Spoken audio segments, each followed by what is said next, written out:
NEET தேர்வு அடுத்த ஆண்டு முதல் ஆன்லைனில் நடத்தப்படும் என மத்திய கல்வி அமைச்சர் தர்மேந்திர பிரதான் அறிவித்துள்ளார். இதுகுறித்த கூடுதல் தகவல்களை செய்தியாளர் நௌஷாத் வழங்க கேட்கலாம். நௌஷாத், வணக்கம். இனி நீட் தேர்வுகள் ஆன்லைனில் நடத்தப்படும் என்று மத்திய அரசு தரப்பிலிருந்து தெரிவிக்கப்பட்டுள்ளது. கூடுதல் விவரங்கள் என்ன? வணக்கம். நீட் தேர்வு அடுத்த ஆண்டு முதல் ஆன்லைனில் நடத்தப்படும் என மத்திய கல்வி அமைச்சர் தர்மேந்திர பிரதான் அறிவித்திருக்கிறார். மிக முக்கியமாக ஜூன் 21ஆம் தேதி நீட் மறுதேர்வு நடைபெறும் என தேசிய முகமை அறிவித்துள்ளது.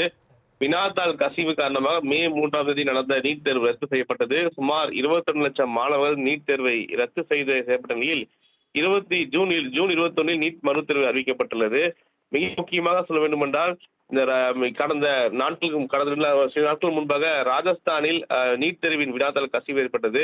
மேலும் அதையொட்டி குறிப்பாக MBBS, BDS உள்ளிட்ட மருத்துவப் படிப்பில் சேருவதற்கு நீட் நுழைவுத் தேர்வு தேர்ச்சி பெறுவது அவசியம். இந்த தேர்வை தேசிய தேர்வு முகமை ஒவ்வொரு ஆண்டும் நடத்தி வருவது. அதன் அடிப்படையில் 2026-27ஆம் கல்வியாண்டில் மருத்துவ படிப்புகளில் சேர்வதற்கான நீட் தேர்வு கடந்த 3ஆம் தேதி நடந்தது. நாடு முழுவதும் 552 நகரங்களிலும் தொடர்ச்சி 4ஆம் பக்கம், வெளிநாடுகளில் 14 இடங்களிலும் என 5432 மையங்களில் தேர்வு நடந்தது. இந்த தேர்வை 22.79 லட்சம் மாணவி எழுதினர். இந்நிலையில் ராஜஸ்தானில் நீட் தேர்வு வினாத்தாள் கசிந்ததாக புகார் எழுந்தது. இது குறித்து CBI விசாரணை நடத்தி வரும் நிலையில் நீட் தேர்வை ரத்து செய்வதாக தேசிய தேர்வு முகமை அதிரடியாக அறிவித்துள்ளது.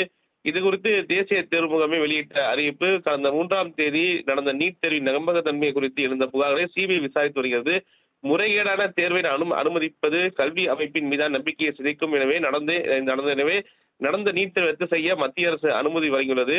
கடந்த நிலையில 3ஆம் தேதி நடந்த நீட் தேர்வு செல்லாது. இதற்கான மறுதேர்வு விரைவில் நடத்தப்படும் என இந்த விவகாரத்தில் விரிவான விசாரணை நடத்த CBIக்கு ஒத்துழைப்பு வழங்குவதுடன் தேவையான அனைத்து ஆவணங்களும் சமர்ப்பிக்கப்படும் என மறுதேர்வு அறிவிப்பால் மாணவர்களுக்கு ஏற்படும் சிரமத்தை குறைக்கும் வகையில் இத்தேர்வுக்கு மீண்டும் விண்ணப்பிக்க வேண்டிய அவசியம் இல்லை எனவும், ஏற்கனவே விண்ணப்பித்த விவரங்கள் அப்படியே எடுத்துக் கொள்ளப்படும். மாணவர்கள் தேர்வு எழுதிய அதே மையங்கள் தேர்வுகளுக்கு ஒதுக்கப்படும் எனவும், மறுதேர்வுக்கான கூடுதல் கட்டணம் எதுவும் வசூலிக்கப்படாது. மாணவர்கள் ஏற்கனவே செலுத்திய தேர்வு கட்டணம் திருப்பி தரப்படும். மறுதேர்வுக்கான முழு செலவையும் தேசிய தேர்வு முகமை சொந்த நிதியிலிருந்து ஏற்கும். மறுதேர்வுக்கான தேதி மற்றும் ஆல் டிக்கெட் விரைவில் வெளியிடப்படும் என மாணவ பெற்றோர் ஆகியோர் சமூக வரும் வதந்தியை நம்ப வேண்டாம். அதிகாரப்பூர்வ இணையதளத்தை பார்த்து தெரிந்து கொள்ளுமாறு இவ்வாறு கூறப்பட்டது. +2 பொதுத் தேர்வு முடிவு வெளியிடப்பட்டு இந்நிலையில் மருத்துவ படிப்புக்கான நீட் ரத்து செய்யப்பட்டுள்ளது. இதனால் மருத்துவ மற்றும் கால்நடை, சித்தா, யுனானி, ஆயுர்வேத, ஹோமியோபதி மருத்துவ படிப்பில் மாணவர் சேர்க்கை தாமதமாக தான் சொல்ல வேண்டும். மேலும் நீட் தேர்வில் போதிய அளவில் மதிப்பெண் பெறாத மாணவர்கள் இன்ஜினியரிங், நர்சிங் போன்ற படிப்பில் சேர ஆர்வம் காட்ட என்பது மிக முக்கிய ஒன்றாக பார்க்கப்பட்டது. இந்த நிலையில் தான் தற்போது 21ஆம் தேதி மறுதேர்வு நடைபெறும் என்ற தேசிய தேர்வு முகமை அறிவித்திருந்தது. இந்த நிலையில் மிக முக்கியமாக சொன்னால் நீட் தேர்வு அடுத்த ஆண்டு முதல் ஆன்லைன் நடத்தப்படும் என மத்திய கல்வி அமைச்சர் தர்மேந்திர பிரதான் அறிவிப்பில் இருப்பது மிக முக்கிய ஒன்றாக பார்க்கக்கூடிய. அந்த அடிப்படையில் ஆன்லைன் நடத்தும் போது அதுக்கு புதிதாக வெப்சைட் கிரியேட் பண்ண வேண்டும். எந்த அளவுக்கு மத்திய அரசு கையாள போகிறது என்ற கேள்விக்கு மத்தியில் தான் இந்த அறிவிப்பு வெளியாகிறது.